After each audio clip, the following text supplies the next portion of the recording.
Dans cette vidéo, on va voir comment activer le multisite sur WordPress. Comme ça, vous pourrez avoir plusieurs installations de WordPress sur le même nom de domaine. Mais juste avant de commencer, vous pouvez télécharger gratuitement la boîte à outils WordPress en cliquant sur le premier lien en description. C'est un document privé dans lequel j'ai regroupé les meilleurs outils et plugins pour créer un site professionnel sur WordPress et gagner du temps. Donc je vous conseille de le télécharger gratuitement en cliquant sur le lien juste en dessous. Pour activer le multisite, la première étape, ça va être de modifier un fichier de WordPress. Donc pour cela, soit vous pouvez y accéder par FileZilla, donc un logiciel FTP. Si vous n'êtes pas familier avec ça, je vous affiche une vidéo juste au-dessus où je vous montre comment configurer FileZilla. Sinon, selon votre hébergeur, vous pouvez directement accéder à vos fichiers. C'est le cas par exemple avec Hostinger ou encore Yonos. Si vous êtes sur Hostinger, il suffit comme ceci de défiler, puis d'aller ici dans Fichiers, puis Gestionnaire de fichiers. Et là, je vais pouvoir accéder à mes fichiers.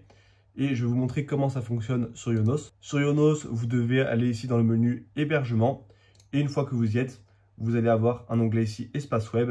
Vous cliquez sur Utiliser l'espace web. Et là, vous vous retrouvez dans le gestionnaire de fichiers. Vous pouvez cliquer sur ce dossier et vous retrouverez vos installations de WordPress. Donc moi, je vais continuer avec Hostinger parce que mon site est chez Hostinger. Donc je fais accéder au fichier. Ici, je vais dans Public HTML et il va falloir trouver le fichier wp-config.php. On fait un clic droit et on fait Edit. On descend tout en bas et on va chercher la ligne qui s'appelle That's all, stop editing. Et on va se mettre juste au-dessus. Puis on va faire plusieurs entrées pour avoir de l'espace. Et ici, on va coller un petit bout de code que je vous ai mis dans la description. Hop, je le récupère. Et ce petit bout de code, il va tout simplement permettre d'activer la fonctionnalité multisite. Une fois qu'on l'a collé, on clique ici sur Enregistrer. Et là, je peux retourner sur mon tableau de bord. J'ai juste à actualiser. Et maintenant, si je vais dans Outils, vous pouvez voir que j'ai un nouvel onglet Création du réseau. Je clique dessus. Là, on me dit qu'il faut que je désactive mes extensions pour que ça fonctionne. Donc, je vais aller les désactiver. Hop. Et ensuite, je retourne dans Création du réseau. Ici, vous voyez que j'ai le choix entre sous-domaine ou sous-répertoire. Souvent, pour une installation multisite, on va plutôt privilégier le sous-répertoire. Sous-domaine, ça sera vraiment pour créer des sites distincts. Par exemple, une partie boutique, une partie blog. Tandis que sous-répertoire, on va pouvoir créer, par exemple, la même version du site, mais sous plusieurs langues. À chaque fois, on aura un répertoire FR, EN, ES pour les différentes langues. Par contre, si c'est un site qui est déjà existant, avec pas mal de pages de créer et pas mal d'ancienneté, dans tous les cas, vous n'aurez pas le choix, vous devrez passer par un sous-domaine. Mais nous, ici, dans notre cas, c'est un nouveau site. Il y a juste quelques plugins d'installer.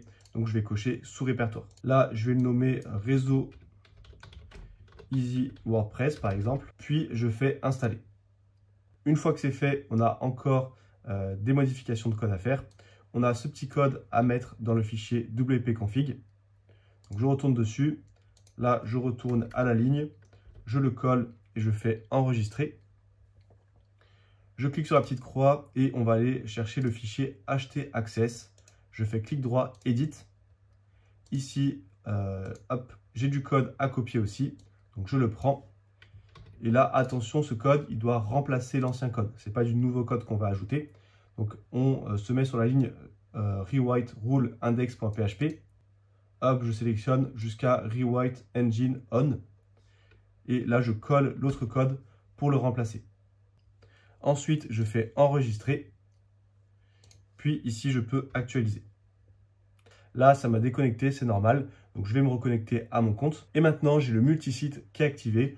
On peut voir ici que je peux retrouver tous mes sites. J'ai l'administration et je vais vous montrer un petit peu comment ça fonctionne. Si je vais dans Admin du réseau, tableau de bord, ici, en fait, j'aurai quelques onglets qui vont concerner tous les sites qui se trouvent dans mon réseau.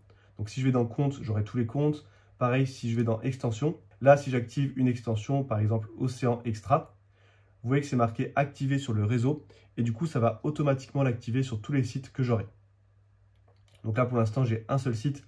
C'est le site de base, ici, easywp.fr. Mais je peux aller ici dans Site, ajouter un site. Là, on va le nommer, par exemple, Test. Hop, là aussi. Et je mets un email administrateur. Je fais ajouter un site. Et maintenant, vous voyez que ici, j'en ai deux. Et par défaut, le site de test que j'ai ajouté, si je vais dans le tableau de bord, vous pouvez voir qu'au niveau du thème, j'ai le thème OCR-WP qui a automatiquement été ajouté puisque c'est le thème de mon site principal. Et pareil dans les extensions, vous voyez que j'ai les mêmes extensions qui sont là et l'extension qui est activée sur le réseau, elle sera automatiquement activée sur tous les sites. Après, je peux activer des extensions individuellement sur chaque site.